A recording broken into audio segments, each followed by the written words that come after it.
This video is going to discuss the electromagnetic spectrum. The objectives are that students will be able to order the electromagnetic spectrum from greatest to least in terms of energy, wavelength, and frequency, and list uses and dangers of each type of electromagnetic wave.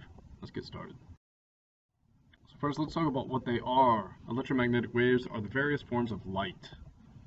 They do not require medium to travel, unlike physical waves like sound. This means that they can travel in space. That's why we can see light from other stars and the sun. All light waves have the same speed no matter what. It's all 300 million meters per second, or 3.0 times 10 to the 8th.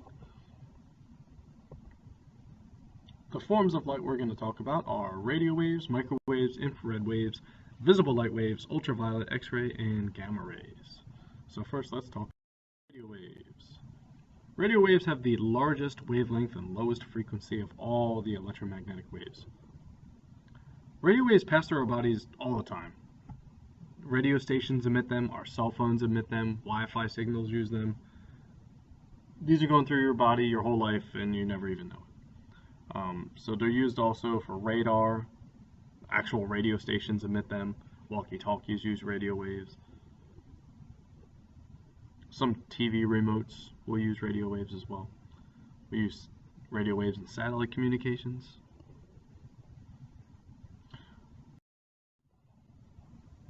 Microwaves have less wavelength than radio waves and have slightly higher frequency.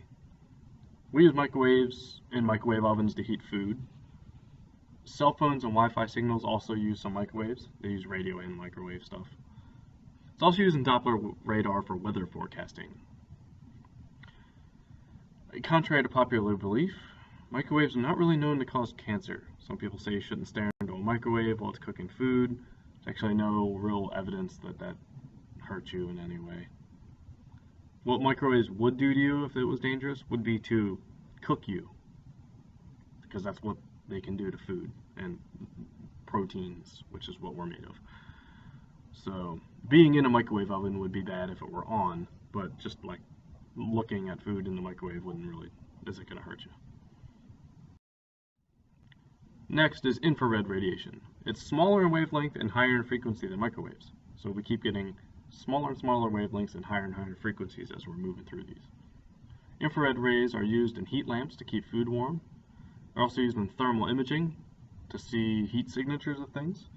And infrared radiation is what we feel as heat from the sun. The only real danger of infrared radiation is if there's too much of it and you get too hot.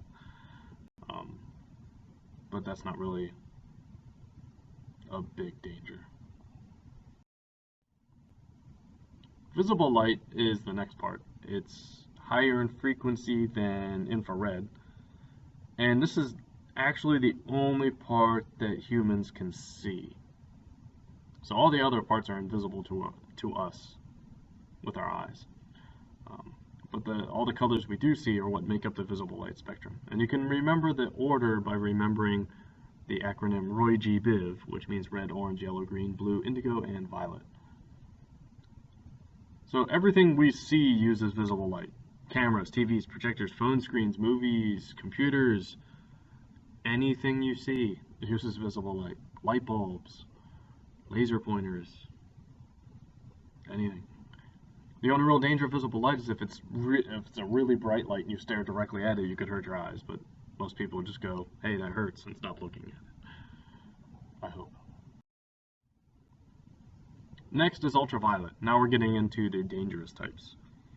Ultraviolet rays are often abbreviated as UV. They're higher in frequency in visible light and lower in wavelength. And we use them in black lights at crime scenes to see bodily fluids. You may have seen that on some crime shows on TV you might watch. Salons use them to dry fingernail polish. Those little purplish bluish lights that people stick their hands in use ultraviolet radiation to dry stuff faster. They're also used to kill bacteria to sterilize medical equipment so they can kill stuff, which is actually kind of why it's dangerous. It can hurt our skin. So being out in the sun a lot can give you a tan, but it can also cause sunburn, and eventually can cause skin cancer and even death.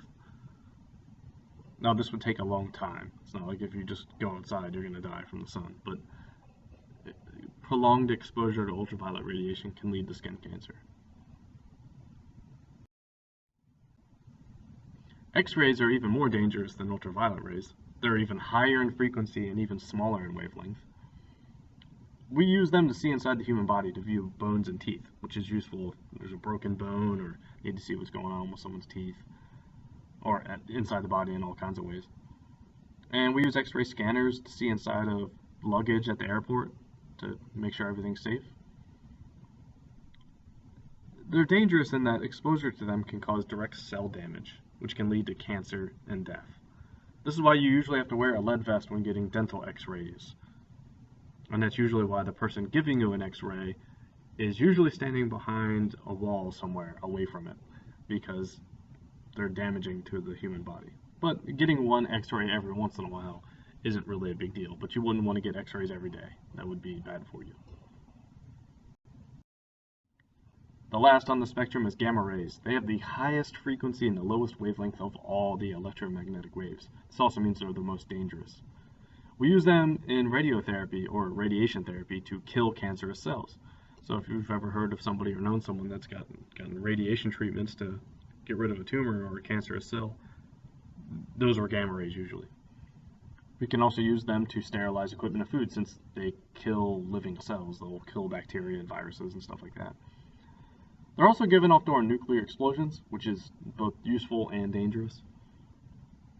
Gamma rays can cause cancer and can directly kill living cells, even faster than X-rays. So that's why they're useful to kill cancer cells, but that's why they're also dangerous. Our atmosphere absorbs all the gamma rays from the sun, so you don't have to worry about getting hit by gamma rays on a daily basis, which is good. Now we need to talk about the relationship between energy, wavelength, and frequency. Radio waves have the lowest energy, largest wavelength, and lowest frequency of all the electromagnetic waves. As you go from radio up to gamma, so radio to micro to infrared to visible light to ultraviolet to X-rays to gamma, gamma rays have the highest energy, lowest wavelength, and largest frequency. So generally speaking, the higher a wave's frequency, the more energy it can transfer. This is why ultraviolet, X-ray, and gamma rays are the most dangerous. They have the highest frequency and therefore the highest energy, which is also why radio, infrared, and microwaves are not dangerous, because they're low frequency and therefore low energy. Make sure you bring your notes with you to class and complete the Edmodo questions online. Thanks for watching.